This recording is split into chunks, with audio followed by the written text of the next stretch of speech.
and welcome to A Trip to the Movies, where each week a special guest takes us on their perfect night out at the cinema. This week we are joined by a brilliant actress who is having a very busy year, fresh off the back of the astounding and emotional final outing for the Guardians of the Galaxy, in which she plays the awesome Mantis. She's straight into another blockbuster as she goes toe-to-toe with Tom Cruise in Mission Impossible Dead Reckoning Part 1.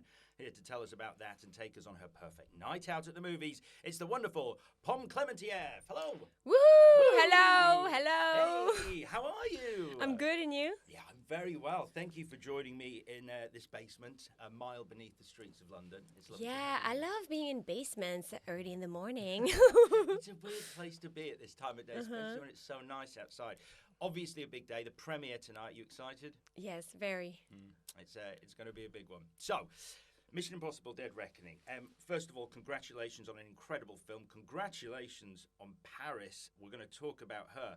But first of all, am I right in thinking you actually manifested this movie to happen in your life, to join the Mission Impossible franchise? Yeah, it's true. I've been training hard for it for years. It was one of my dreams to be a part of Mission Impossible and to do action movies, but specifically to be in Mission Impossible. So years ago, I was training with a martial artist called Jason Noviello back in LA. I would do stunt training. He taught me how to box, how to kick, how to punch, do kickboxing, taekwondo, all sorts of things. He taught me how to do the splits, so many things. And also how to do like movements on camera too, because like real fighting is different from fighting on camera. You know, you have to sell the movements in a different way and actually not hurt the person, right? But like be able to react to the hits, which is a completely different thing too. So I learned how to do that, and I remember that back then. I would write in my schedule on my phone. Sometimes I would write, instead of writing martial arts or stunt training, I would write sometimes Mission Impossible to manifest it and to remind me that it's like one of the things that I wanted to do, you know? Yeah, so it's crazy. That's amazing. It sounds like a fantastic. But I waited to tell Tom Cruise and Christopher McQuarrie because I didn't want to sound like a freak or a stalker. So I waited for a while, and there was like, hey, you know what? By the way, years ago, blah blah blah. Oh wow! So is this ongoing? Are there new things? Are there other things on this list? Have you got more that you're manifesting at the moment? Oh my God! Yes, I want to do a Western. I want to work with horses and ride horses, and so I just ride horses in real life, and I just also post it on my Instagram. That's amazing. I've once ridden a horse, and you think you see it so often on screen. You're like, well, it looks easy. It's quite scary when you're actually up there. I found it really scary because there's this huge beast. Yeah, but I love that. I love the danger. But also, you know what is beautiful? It's to swim with a horse. I did that years ago. I shot a movie in Oriental Siberia, and I swam with a horse. It was the most magical thing.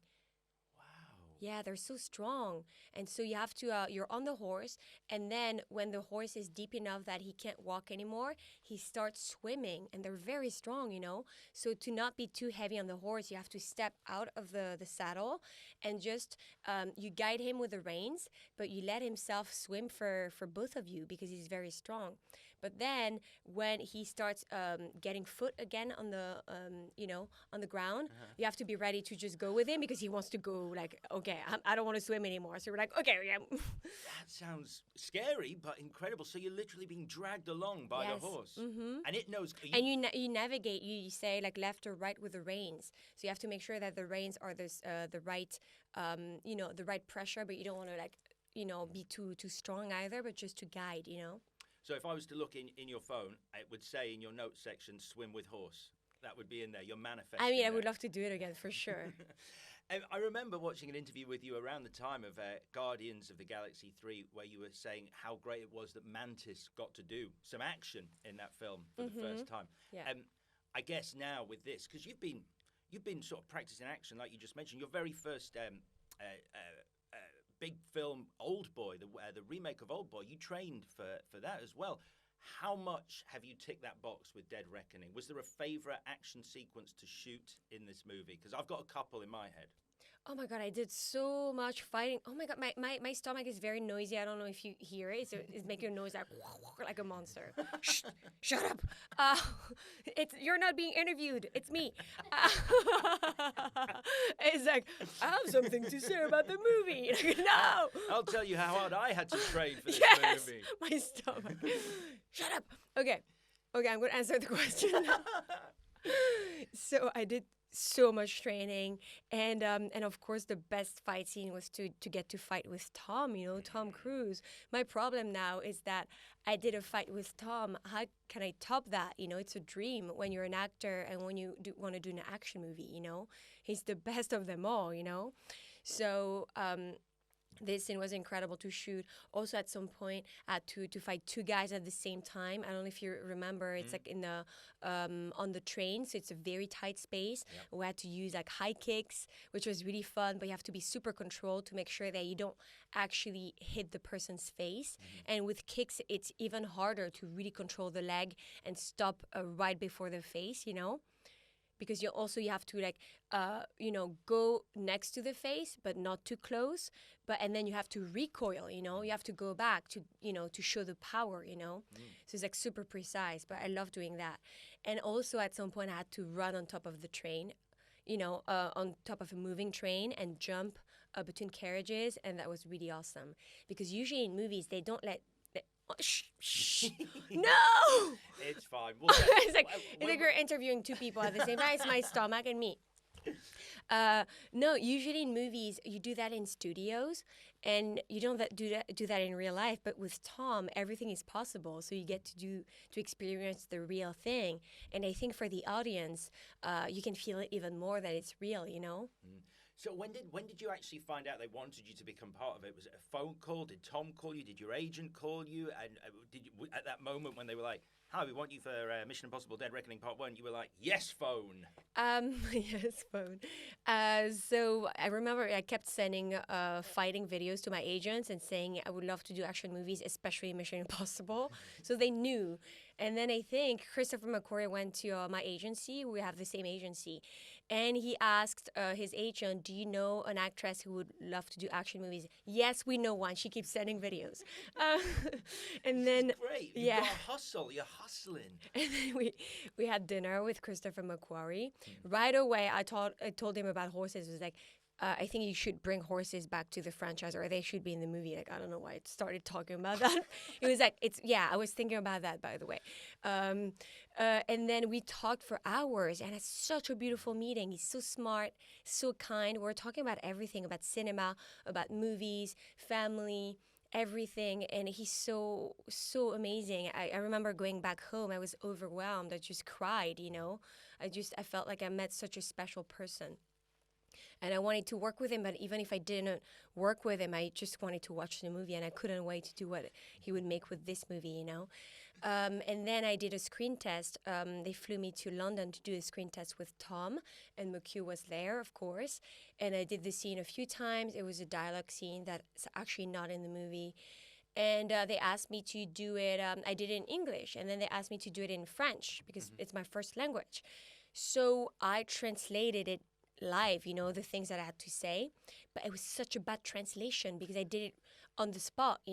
Usually when you translate, you have to think of like several options because things don't sound right and you have to change some things, but I did it like right away, without thinking. It was such a bad translation, but I kept a straight face, very confident. So you would but it was so bad, and it was like, oh my God. To French then? Yes, okay. But I was thinking, oh my God, I don't know where is the video, but if a French person sees the video, they're gonna say she's not French. They're gonna hate me. So I felt super ashamed, but I kept on going, like super. And Tom was like looking at me like that. I was like, yeah, I'm a villain. I was like, it's horrible what I'm singing, but I'm a villain.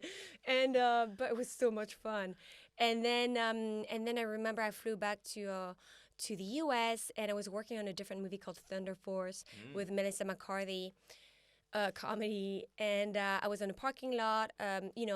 It's where all the trailers are with like hair and makeup, and I think I was getting my hair and makeup done for the movie, and then my manager texted me, "Be on your phone. You're gonna get a phone call." I was like, oh my God, is this it? And then Christopher McQuarrie called me. I went to the parking lot. I answered, and he told me something like, "Are you ready to be in Mission Impossible?" I was like, "Yes!" I've been So I ready for yelled. years. I was so happy, and then I was trying to hide it from the crew that I was shooting with because it was a secret, and I couldn't reveal it right away, you know. But we made an announcement, a fun announcement on Instagram, you know. Yeah, a few days after. So it was not too many ways to hold the secret. She has an iconic look, Paris. We've seen Tom taking out numerous men in black suits, but the tartan skirt, the Doc Martens, the face paint. Tell me about the creation of that look. Did you have a hand in it, or was that something that came from the costume makeup department? Yeah, it was a total collaborative process. For the kilt, it came actually from me wanting to do high kicks because I've been training for years, and I needed to have an outfit that could allow me to do that. Right. But at the same time, with like tights underneath because I didn't want to show anything, Of course. Still want to be professional. Yeah. So, and also the kilt, it's like also it was Christopher McQuarrie and his family. He has a specific tartan, so it was kind of like No way. something connected with also his origins. I mean, it's a different tartan in the movie, but we thought it would be cool and would bring something a little bit punk, Yeah. The character is a little bit punk, a rebel. So the Doc Martens were great, and also I did not want to wear high heels or like some sort of heels because I've been fight training for years, and fighting in heels does not make sense. Yeah. And I wanted to do all my stunts and kick and punch and go wild. And with heels, you just can't do that. You can, of course, fake it. And sometimes you do heels for one take, and then you do like a flats for another take. I didn't want to do that. I don't want to waste my time. I just want to be real, Yeah, that's great because I think moviegoers, audiences are smart enough now. I think there's a famous scene in Jurassic World, one of the Jurassic Yeah, movies. she takes off the heels. Right, yes. Yeah. I mean, of course, it looks beautiful to wear heels, but for this specific character, I was like, no. She doesn't give a fuck, no heels. So that was the first thing that was very important to me. And it was a collaborative process. And Christopher McQuarrie has such amazing taste too. He has the sense of the frame, the camera, the movement, how it's gonna read on camera. So at some point, I was wearing a tight black coat, and then we shot the scene. It was like, you know what? It's wrong. You should have a trench coat, or you should have a coat that is long. And we reshot the scene with a long coat, and then it looked so much better because when I'm running on top of the train with the wind, it just flows in a way that it looks so cool. And with a tight coat, it doesn't look as cool, For the makeup in the on the poster with the white makeup with the teardrop, it was actually my idea.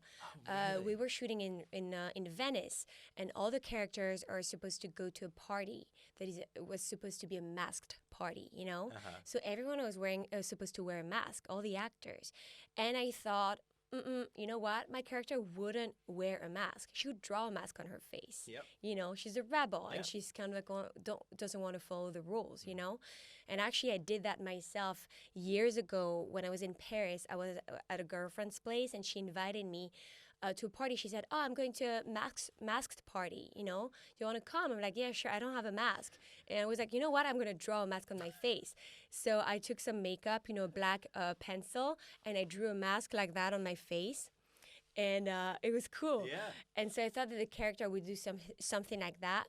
But I thought that it was also nighttime, so I thought it would be nice to bring some light to the face, and to have something that would be kind of like war paint, maybe like something like not the whole face,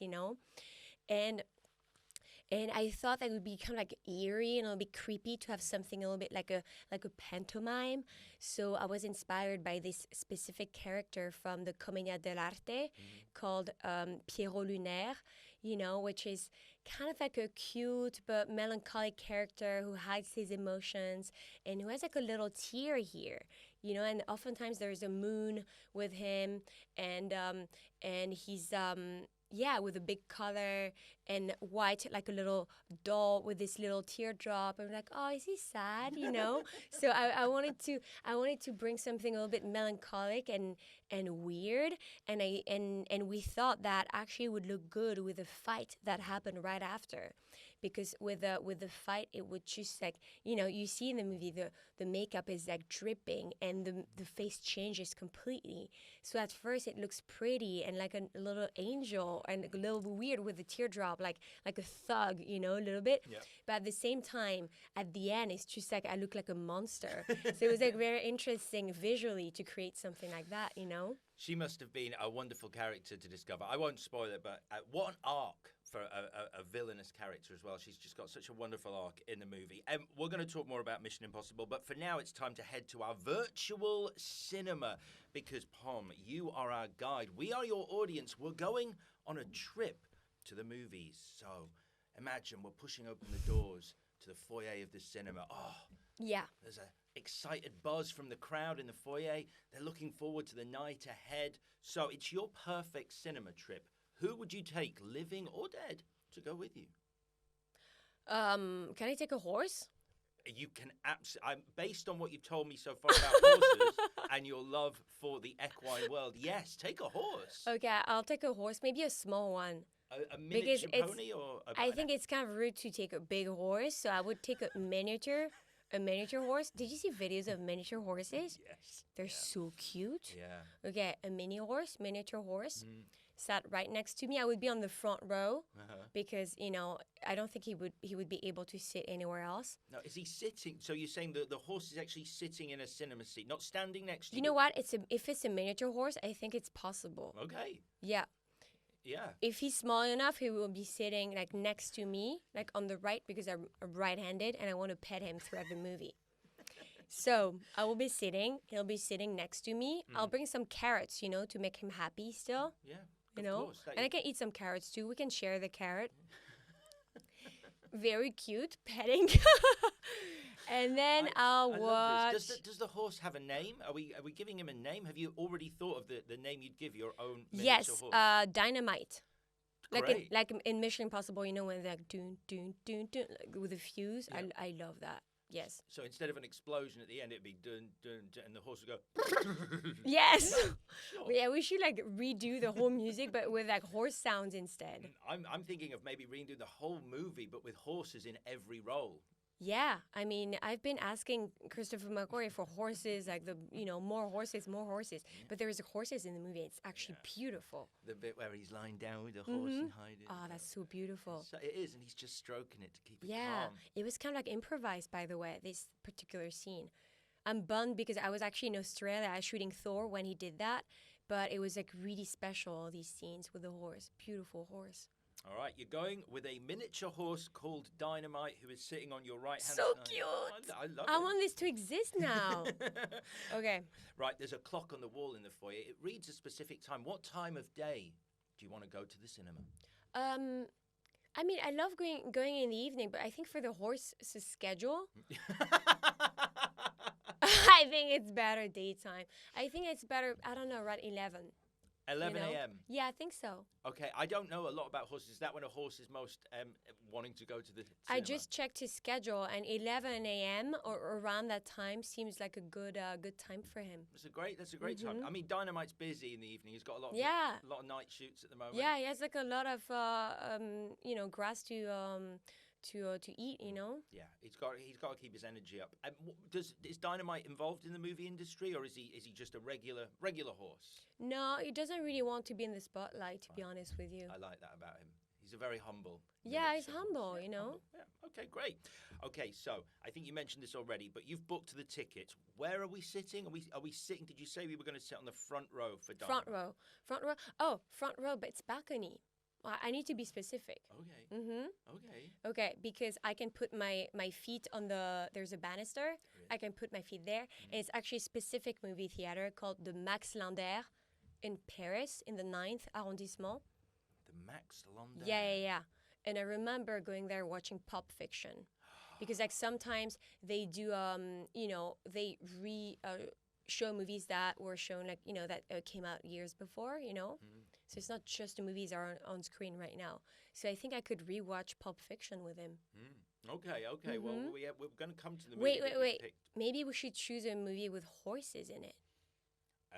Maybe he would want that. I need to check with him. What was the... But at the same time, there's a movie I love called The Rider, but it's depressing. I don't think he would love to watch that. How about Hidalgo? You know, the Viggo Mortensen film where he rides across the desert on his horse? You know what? I haven't watched it yet, so maybe it would be a good first time for both of us. If you love I mean, horses. I'm talking about the horse and me, not you. Okay, yeah, no, of course. I mean, do you want to come? Is that all right? I mean, I don't want to get in the way of you and Dynamite. It sounds like Sure, yeah. quite a special bond that you two have. I don't want to, yeah. Maybe you can go on the other side of the horse so you can scratch his back. Oh, I would love that. I would love that. I have a very big whippet who is almost the size of a horse. So I'm Oh, kinda, whippets! yeah. They're such cool dogs. They kind of like horses when they run. It's like they gallop. They don't just run, they gallop. Yeah, they're so fast too. Really They do fast, races. Really fast. I do have a question about whether you're sitting in the middle or on the aisle, because I'm just thinking if Dynamite should need to go to the bathroom during the movie, getting even a miniature horse to walk past people sitting down it's kind of going to interrupt their movie experience. I hope there's no one in the movie theater. You don't want anyone else there, just you No, and Dynamite. And I me. think we'll kick them out.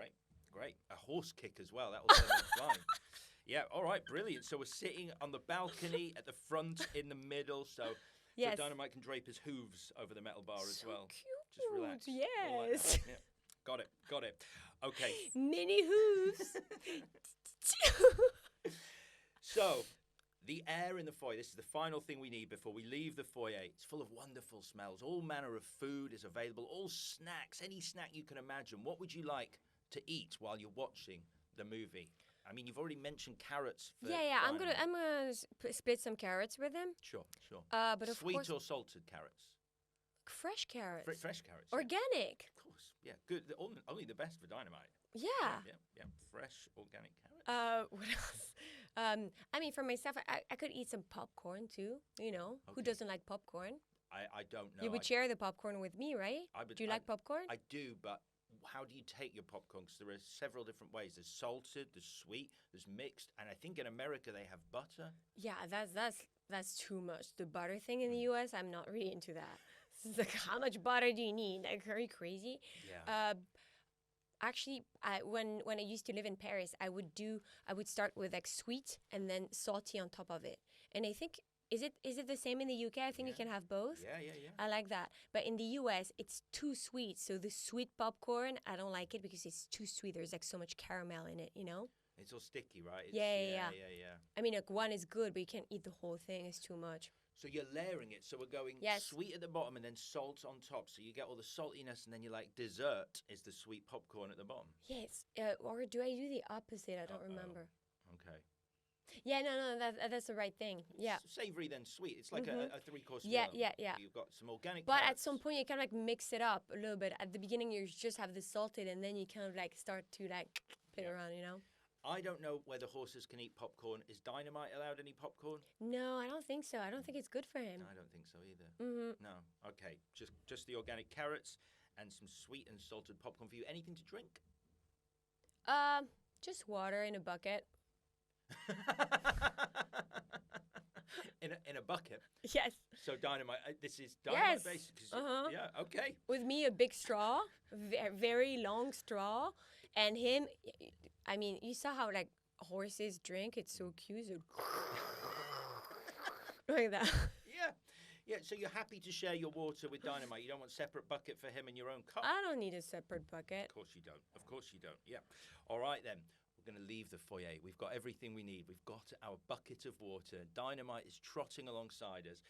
So we're going to put up some posters in the corridor on the way to the auditorium, which depict some of your favourite memories of going to the cinema. So let's put up our first poster. What's your fondest memory of going to the cinema? Have you got a particular time in your life where you went, that was the best cinema trip I've been on? Oh my God, I don't know. I remember watching beautiful movies, but like oftentimes I just go by myself. I like to feel the experience just by myself and not having someone saying like, I didn't like the movie. Like, you know what I mean? Yeah. Do you when you were a kid? Because I think a lot of people, some of the most important movie memories and their fondest movie memories are like that first time they went to the cinema, like the experience that they had when they were a child. You know what? I don't remember when I was little because I grew up in the countryside and we didn't go to the cinema a lot. No, but I remember watching Minority Report and I loved it. and I watched it 2 times in the theaters too when I was a teenager. I remember watching Old Boy, Park Chan-wook, Oof, that's a... which is not a feel-good movie, but it was a masterpiece. And I think I was like around 16, and it's one of the movies that made me want to, work in the movie industry. Yeah, I don't know. I do love Old Boy, and you're right, it is a masterpiece. I understand that it's part of like the story, but eating a live octopus was like kind of troubling for me. I was a bit like, oh come on, that's still alive, that octopus. Yeah. It's so dark. I mean, it's such an amazing scene, though. Yeah, it is. It is. But yeah, it's not for vegan people. I'd say that's fair. Yeah, I'd say that's fair. So, what do you want to put up as the poster? Which is your favourite memory? Old Boy, seeing that masterpiece, or Minority Report? I mean, I love both for different reasons. Oh, do I need to choose just one? You need to pick one poster. I've only got space for one I poster. mean, I love Tom. I love Steven Spielberg. But Old Boy is the movie that made me want to work in the movie industry. Really. That must have been quite crazy. And the violence and the insanity and the art in it and the poetry and I just was blown away by the movie. How weird that was the movie that made you want to be in the movies, and that was your US debut, the remake of It's Old crazy, Boy. right? Yeah. Yes. It's all connected. It is. Mm-hmm. It's that note section in your phone. You're just manifesting stuff. It's all I mean, back then I didn't have like an iPhone, but yeah. Okay, Old Boy's the poster we're putting up. So let's put up another poster to decorate our corridor. What's your worst experience of going to the cinema? Oh, I try to not remember the worst things in my life. Try to block it out. Yeah, because I mean, it's a lot of people. Do you have one? Do you remember? For me, it's people making noise. Oh my God! Yes. No, it's when people talk too much, and they're too loud. It's annoying. Right. I mean, I like hearing people laugh or cheer when something happens. That's nice. When they're like commenting throughout the movie, that's too much. So I've heard in America, you must have been to the theatre in America, I've heard that's quite common here, as you'll find out at the premiere this evening. People sit in silence, they laugh, and they sometimes cheer, and they gasp, but they don't go, hey, no, Tom, jump. But in America, they're doing that, Yeah, they do. It's crazy. Right, it sounds mad. All right, then. So, your worst movie memory, should we just put up a picture of some people talking? Yeah. Yeah? Yeah. Talking That's perfect. All right, okay. Or like when people are on their phones, too. That's the worst. Do you think they don't realise? Because it's like, I think people are just so accustomed to turning on their phone that they have no idea that every single other person in that theatre can go, boom. Yeah, I don't know. It's just like some people are just rude, and you can't really control that, but... Yeah. Well, I mean, we've got Dynamite there, and I don't think he's going to take any shit. Yeah, he's going to bite them. Great. Because I trained him to bite people who are rude in the movie theater. That's a very specific training exercise for a horse. Because you're not training him to just bite anyone, specifically people who are noisy or rude in a movie theater. Too much noise or who uses their phones. Okay. It might be distracting. I know, because he'll be like click, clock, click, clock, click, clock, back to his seat, and you'll be like. And then you have to tell him what happened when he left and he did this. It was like, okay, so this happened, and the guy said this to the girl. I have to do it super quick. Yeah, of course. That's annoying when that happens too. When someone goes to the bathroom and is like, "Hey, tell me what happened." How can I tell you? Like, it's just like A lot has happened. Yeah, no, don't ask that. Yeah, because then you're like, okay, so da-da-da-da, and 10 minutes later, and then you don't see what's happening right now. You've no idea what's going on. Okay, great stuff. We're putting up a poster. I'm going to put up a poster of Dynamite biting someone on their phone. It's a beautiful work of art. Okay, our next poster. Do you remember what the last performance was in a movie that brought you to tears? Have you cried recently at a film? Do you cry at film? Oh yeah, of course. I do too. Weirdly, it's when I'm at my most emotional is in the dark of a cinema. Oh my God, I don't remember. I just start crying, and I find it very cathartic, very freeing, very beautiful. Because we've had a lot of movies recently. I mean, a lot of people cried at The Whale. A lot of people cried at Everything Everywhere All at Once. That was beautiful. I mean, anything that Meryl Streep is in. Oh my God, she's so good. Yeah. She's so good. Yeah. Now, remember, I mean, that was like ages ago. I remember watching The Hours and the scene where she's like on the window and she's talking with Ed Harris. It's just, Yeah. yeah. Yeah. Yeah. Do you just cry at unhappy stuff? I've weirdly, so I'm going to be completely honest with you. I cried during, this is totally true. I cried during the car chase in Rome in Mission Impossible Dead Reckoning because I have this weird thing where incredible action actually makes me weep tears of joy. Oh my God, that's amazing. Yeah. I mean, you're actually driving that Humvee at some points. I mean, yeah, like a crazy and insane person. It's funny because when I wrapped the movie, is when I learned how to.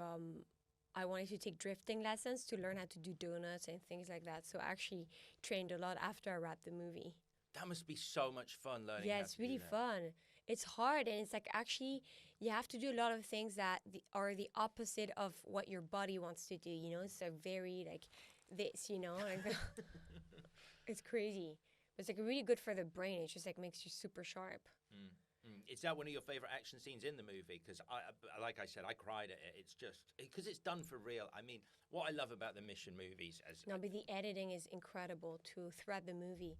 Like people sometimes like don't like tend to forget the role of an editor. I mean, it's always collaborative work with the director, you know. But Eddie Hamilton, who edited the whole movie, is just oh my God, he's amazing. and practical stunts as well. It makes so much difference. Like, you know, I'm not throwing shade on the Fast and the Furious movies, and I enjoy them, but I watch that and I go, that's some incredible CGI. I watch this and I go, they actually did that. Yeah, I mean, there's like something so beautiful about Mission Impossible that it's really grounded in reality, and we actually go to the real locations and and and shoot there and shoot the things for real. And it's not green screen, it's not CGI, it's like real stuff. And I think the audience connects with it even more. I mean, I do as an audience member. Yeah.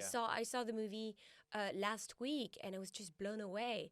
Right after the movie stopped, I couldn't speak. I was processing the movie and just thinking, oh my God, this is incredible. I think this is the best Mission Impossible of the franchise. Yeah. And I did that. and when you think that the motorcycle cliff jump is the most incredible thing, it is, but there's so many incredible scenes in the movie, and the characters are so amazing, and it's emotional, it's gripping, the action is insane, but also it's so beautifully shot. It's just so many things. It's funny too. There's so many funny moments. It's funny. It's emotional. It's freaking epic. Yeah, like But you have to see it on big screen. I can't imagine 100%. watching it for the first time on a laptop. No, And also God, the no. music. Come on, the score is incredible too. I was like The Walking Dead coming out, like you described it. I was just sort of like, it's like a zombie, just sort of going, oh my God, what have I just seen? Like the adrenaline, like the endorphins on a purely physiological level. I was like worn out afterwards. I was like, oh my God, I've just Yeah, been on and this ride. you're never bored. You never want to like, oh, I'm going to take a bathroom break. No. I'm going to hold it until the end. There's no way that I'm stopping this movie. I wish I could say that. I've got a very weak bladder, so I went twice. But that's just me. Other people will be able to hold it. I've said too much. All right, we're putting up a poster for The Hours as a performance that brought you to tears. Oh, yeah. Our final poster we're going to put up. What's your unpopular movie opinion? Is there a movie that you like that most people think is rubbish? Is there a rubbish movie that you think is a movie that is really good that you think isn't actually that good? No, but it's like French stuff that no one knows about. The thing is, like in comedy, it's hard to translate, and some things are like funny in a certain language. You can translate it, but it's not going to be as funny. So it's really hard sometimes with comedy. Okay, so on the big screen, before we come to the movie that you're going to play for us tonight, first of all, I'm going to play a trailer for the movie you are most looking forward to seeing at the cinema. What trailer would you like to watch on the big screen? Oh, I mean, it's not even shot yet, but the next Tarantino movie, Oh, yes. I want to watch that. So I want to watch the trailer and watch the movie, but I don't know, he hasn't shot it yet. Are you a big Tarantino fan then? Oh, yeah, I'm a huge fan. It's my dream to work with him.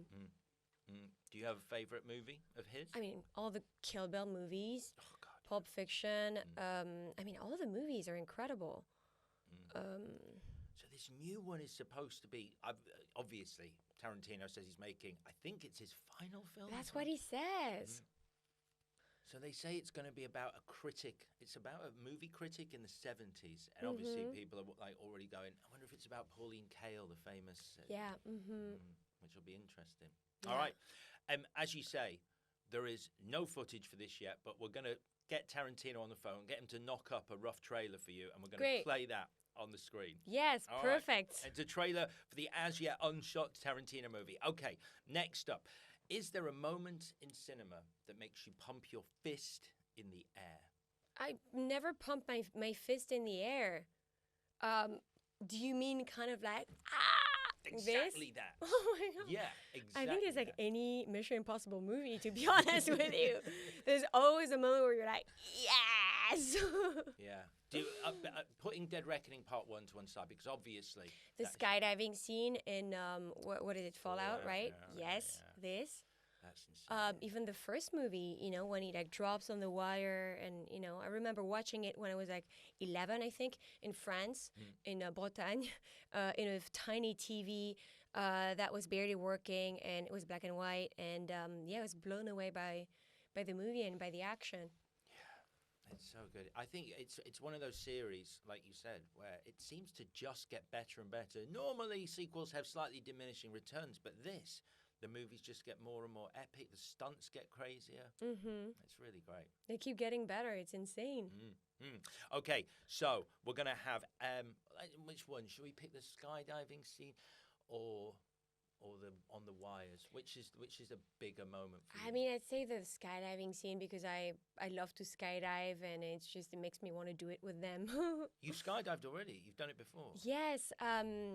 I wanted to skydive with Tom, you know, when he was shooting the movie, but I didn't have my skydiving license, you know. So I asked Tom, so I'm going to wrap the movie. Where should I go to learn how to skydive? And he gifted me as a wrap gift the lessons of learning how to skydive, which was so kind and generous. So he set it up for me, you know. He found a skydiving instructor to teach me how to skydive. And then we did some jumps together, and it was so magical. And he's just opened a new world to me of something that I never thought I would be able to do, you know? He is so nice. I know, it's amazing. That's so lovely. What a great gift. So have you Amazing gift. So actually, I skydove. Did you say that for past tense? Skydove. It's not my language. Just choose for me. I'm gonna pick the one that I think sounds better, but I don't know if it's right. But I like skydove. Okay, I skydove with Craig O'Brien, who was the person with skydiving and like doing the camera work on this particular scene in Fallout. Oh, really? So he has this incredible talent of being able to jump, skydive, and film at the same time, and doing the focus point, which is crazy. So many things at the same time. He's just a genius. And I did some skydiving with him, and he took some pictures too. He's so kind. I love jumping with him. That's cool, because I mean the one that like Tom introduced me to him. We did some jumps together. It was so fun.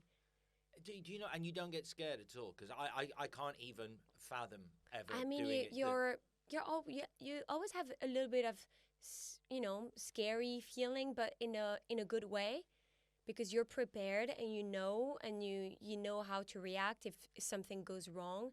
So you just you have to be super sharp and in the moment, you know. But of course, there's like always a little bit of a feeling of. But that's the exciting part. I love that, Yeah. That's why you do it, the adrenaline, right? Yeah.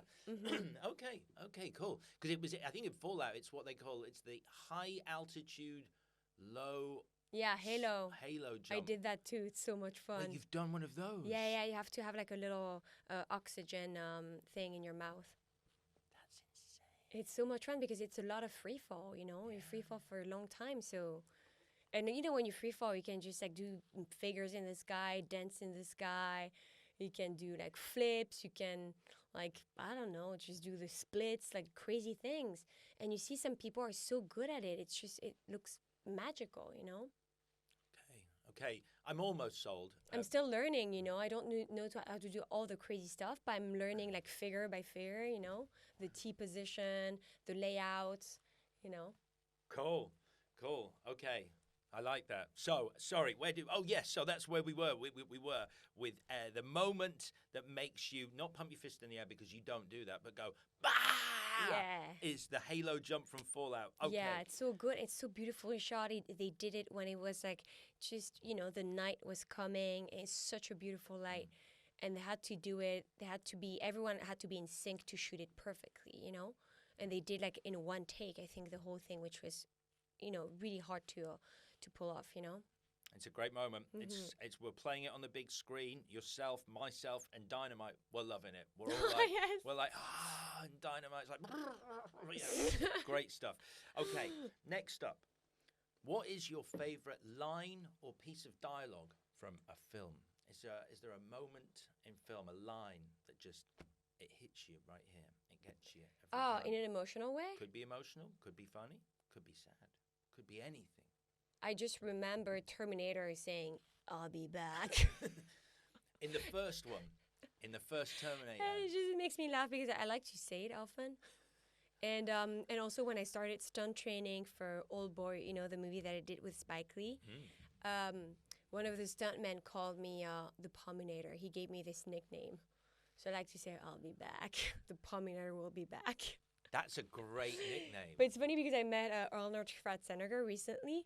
And because he's got a miniature pony. Oh my God, yes. Yes. Oh, need to become friends with him. But also he's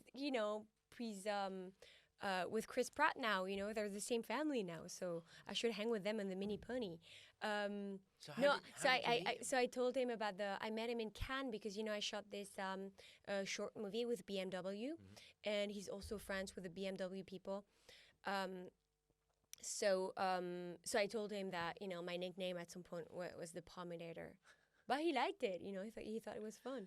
Good. I'm a little bit in love with him. Like, he really got me through lockdown. Like, all his videos, him, the little donkey, his miniature donkey, and his miniature pony next to him, eating, or probably organic carrots at the table.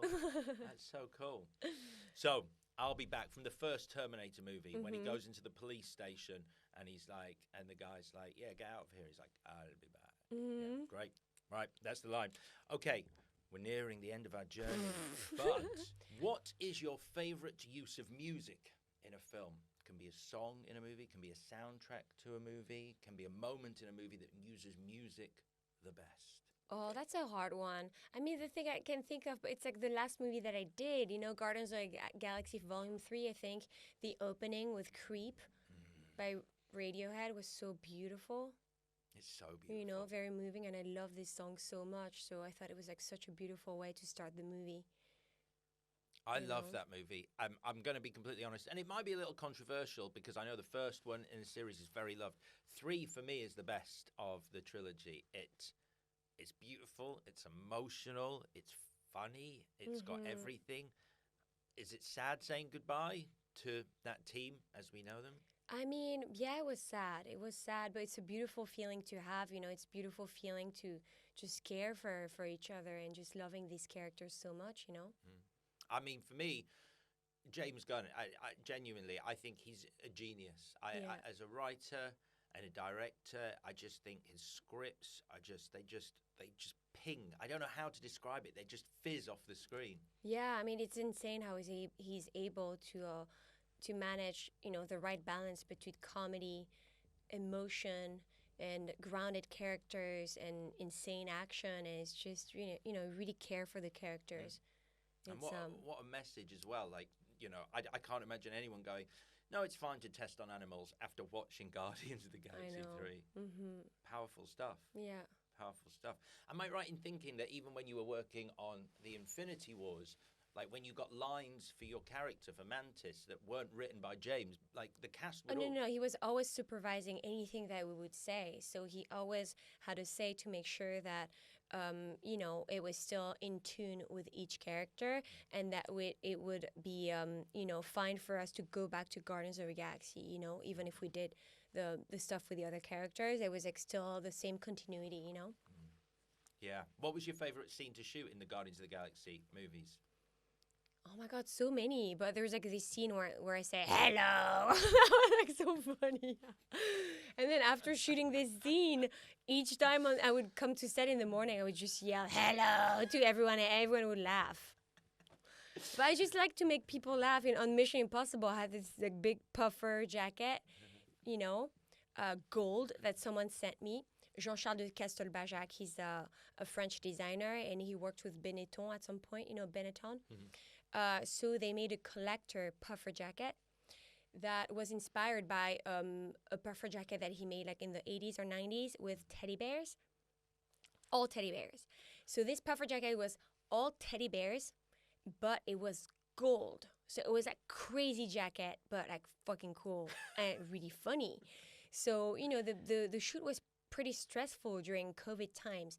So of course people were nice, but sometimes people were stressed, like with like everything going on, so like, sometimes I would like, go to the studios in London with my teddy bear puffer jacket, just going to set, and everyone would start laughing. Oh, it's so fun. And people would try it on and all that. So it's actually made of like, teddy bears? Yes. Right. Okay. Teddy bears, but gold. Gold teddy bears? Yeah, gold mini teddy bears everywhere, and you can squeeze them. Wow. And we said like, hey, do you want to touch my teddies? And it sounds like titties. So it's like, it was bad. So it made everyone laugh. I shouldn't have laughed, but that's very funny. But people would like squeeze the teddies. Teddy bears. Got you. Oh, yeah. No, I'm there. I got you. I'm with you. Yeah, but I can see why it's funny. Yeah. I can see that. So that was like a good antidepressant. Any situation. Yeah. Any situation. It's like, yeah, that's funny. That's funny. All right, then. Hey, do you know what? We've arrived at the moment. It's where you announce to myself, Dynamite, and yourself. Mm-hmm. Can we all sit in these gold teddy bear jackets? Because I want to be able to say, do you want to touch my teddies as well? Yes, of course. We should do that. Excellent. Mm-hmm. So there's one with 4 arms for Dynamite? Yeah. Okay, cool. Right. It's time to announce the movie that you've decided to screen. Out of all other films that have ever been made, what movie would you like the 3 of us to watch in your perfect trip to the movies? Oh, we didn't announce that already? No. Oh, I think it would be a Tarantino movie. I think Kill Bill. Maybe the first one. The first. Are you okay with it? I love the first Kill Bill. Yeah. I like the second, but I love the first. Mm-hmm. I love the first. When did you first see it? I saw it in theaters too. How old was I? Was I like 16 or 17? I don't know. I remember like watching Old Boy and Kill Bill like almost at the same time, or maybe a year apart or something. And it really stuck with me. But they're both like crazy revenge movies. So I think I'm thinking I might be a little bit insane too, because it's like what I'm attracted to. No, but I think there's like something so cathartic about revenge movies, because it's like we all have like anger and rage inside, but you don't want to do that in real life. But it's so enjoyable to watch it on the screen, Yeah. But when it's done with in a beautiful artistic way, it's not just every revenge movie, Yeah. But there's like something very like a Greek tragedy, where all the feelings are so enhanced, Yeah, I mean, is it the Crazy 88 gang? That whole fight sequence at the end in Oren Ishii's... So good. Oh, my God. Mm-hmm. Yeah. What's your favorite scene from it? Oh, my God. I love them all. Even like the beginning of the movie when she's like, she's like trying to move her like toes, Is it in the first one or in the second one? God, I get confused. Yeah, because I do you want to just screen the double bill? We can do the double bill. No, let's do that. Yeah, for sure. Because they're both called the same. Normally, I'm really strict that it has to be one movie. But I'll allow a bathroom break. I actually really appreciate that. So thank you. That's for you and Dynamite. And Dynamite. Yes. Yeah. Okay. I honestly, that's so kind, because they're long movies. They're long movies, and we're gonna have an intermission. Yes. Okay, that's really good. That's really good. No one's really been that nice to me ever on this podcast. So thank you. Yeah, I love the bit as well in Kill Bill with where his use of animation, the anime sequence. Oh yes, with like when she's like under the bed. That's so good. Yeah, yeah. All right, we'll do a double bill then of Kill Bill. It's great. Do you think Dynamite's going to like it? I really did think you were going to screen something like Seabiscuit, because of, Dynamite. No. Is he going to be all right with violence? Is he? I mean, there's like another movie, like a Western with, that Tarantino made, The Hateful Eight, but I don't know if he's going to like these horses too. But it's funny because when I watch a movie with horses, I just like watch the horses more than the actors. It's very like distracting for me. I need to check the horses. How are you in a, I don't want to take this to a dark place, but I'm asking for a reason. Like, if a horse dies in a movie, how are you with that? Because for some reason, personally speaking, I get more emotional when animals die in films. Oh, yeah, it's true. Oh my God, do you remember this movie, I Am Legend, with Will Smith when the dog dies? That's heartbreaking. But no, it's horrible when a horse dies in a movie, of course. Yeah, the bit in I Am Legend is because he has to kill his own dog. Oh my God, he's the last man on earth. His only friend is his dog. It's horrible. And he has to then kill her because she turns into an evil dog. I don't want to do this bit anymore. Woo! It's not a good way to end this interview. Right. The curtains have closed.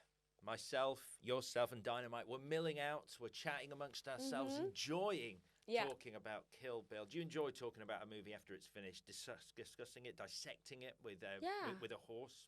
Yeah. Good. Right. Before you go, however, it's time for this week's mystery question as we ask, what's in the box? So, your mystery question this week. You've starred in Guardians of the Galaxy as part of the MCU. Is there any other comic book character you'd ever be interested in playing? Yes. But, it's just we're talking about it. So nothing is confirmed, but, talking about it. Okay. Oh, you're actually talking about it? Yeah, of course. I mean, like, I talked about it, before with, like, James, James Gunn. So we have conversations, but... Like, someone like tweeted again, like, "Oh, Bob Klementieff is having conversation with James Gunn, blah blah," and he commented something so funny. Yes, but not as often as her sending me cat videos. I send me cat videos all the time, but not all the time because I send the best of the best. Right. I'm like, I'm not gonna send him like random stuff. It has to be really good. Okay. So when it's good enough, I'm like, it's ready to send to James Gunn. What constitutes the best kind of cat video? I don't know. It has to be like original, unexpected, or like very funny or very weird. So like the last one I sent, I think was pretty good. It's like a box that is open. What's in the box? Perfect. It's a box. It's more like, there would be a sandwich in it. And then you open it, and then there's like a cat head, and he's like looking like that. It's perfect. That was a good one. So the video is it's a cat in a box? Yeah. And there was another video that a cat was afraid of his tail, but I didn't send it because it's actually not funny enough. So I still have my, kind of like I think about it, So do you have And it just makes me laugh because I send him these dumb videos, but he's so busy with his work. And I'm like, I don't know, it's just maybe it's too much for me to do that. I think it's funny. No, a cat video it's the digital equivalent of a teddy bear puffer jacket. Yeah. It's fundamentally changes someone's mood no matter how completely, busy yeah. Even if he's like stressed, he's like, "Oh, I got a message, a cat video that Pom sent me." It's a cat in a box. Yeah. I was actually, I'll cut this bit. I was in a James Gunn movie once. No way. Yeah, Dawn of the Dead. I played the one he wrote. He didn't direct, but I was a zombie in that. So I've never had the pleasure of reading his words unless. How was it to play a zombie? Oh, great! It was a fast zombie as well. So fast? Yeah, not one of the. Yeah, usually they're like. No, not that more. No? Like, you did that? Yeah. Did you wear like crazy makeup? Yeah. Like how? Just like I had a bald cap on, and they pulled little bits of hair through the bald cap. So your skin was like a little bit like grayish or something. Totally like pulling off. And your teeth were like fucked up. Yeah, or? I had these false teeth that I put in. That's cool. Yeah. Sadly, I've never read any of his actual words unless he wrote. But I don't think he did. Hey, that's it. Do you know what? Yeah, that's great. I think we have good stuff. Great stuff. Your taxi's arrived to ferry you back to reality. But before you go, let's recap your perfect night out at the cinema. Oh my God. You are going with a miniature horse called Dynamite at 11 a.m. because that works with Dynamite's schedule. Dynamite has grass to eat later that day. You're sitting on the balcony at the front so you can put your feet up, and Dynamite can drape his hooves over the little metal bar because that's the comfiest he can be. And we're also at Londière, Paris, specifically watching the movie tonight. You are eating some sweet and salted popcorn layered, salt on the top, then sweet for dessert. Some fresh organic carrots, which you're sharing with Dynamite, and a bucket of water. We're walking down the corridor. Your fondest movie memory is watching the masterpiece that is Old Boy. Your worst movie memory is oh my God, I can't read my own writing. The people. Oh, the people on their phones. Yeah. Of course. I got confused because obviously Dynamite is getting rid of them by biting them. The last performance that brought you to tears is The Hours. It's not the last one. I cried a lot afterwards, but it was like one of them a while ago. It's like the one that I remembered. The biggest moment you've cried in the cinema is The Hours. Yeah? I mean, I don't know. A moment. Yes. I'm sorry. I don't want to fuck up your story. But the moment at the trailer we're playing is a bootleg version that Tarantino's knocked up of his final movie, Just for Us, about a critic. We don't know what it's about, but we're watching a trailer for it. The moment that makes you not pump your fist in the air, but go, is the Halo jump from Fallout. The line of dialogue that most affected you is from the Terminator, not the Pominator. I'll be back. The best use of music in the movie. Radiohead's Creep at the start of Guardians of the Galaxy. And then, for me, you and Dynamite, we're watching a double bill of Kill Bill Volume 1 and Kill Bill. Yeah, but with a bathroom break. With an intermission, purely for me. You're going to stay in your seat, right? It's just for me and Dynamite. I mean, no, I'm going to take Dynamite for a walk around the cinema and then come back. Good. That's nice. Yeah, he needs to stretch his mini legs. Pom, thank you for taking us on a trip to the movies. Have you had a good time? Amazing time. Thank you. Thank you so much.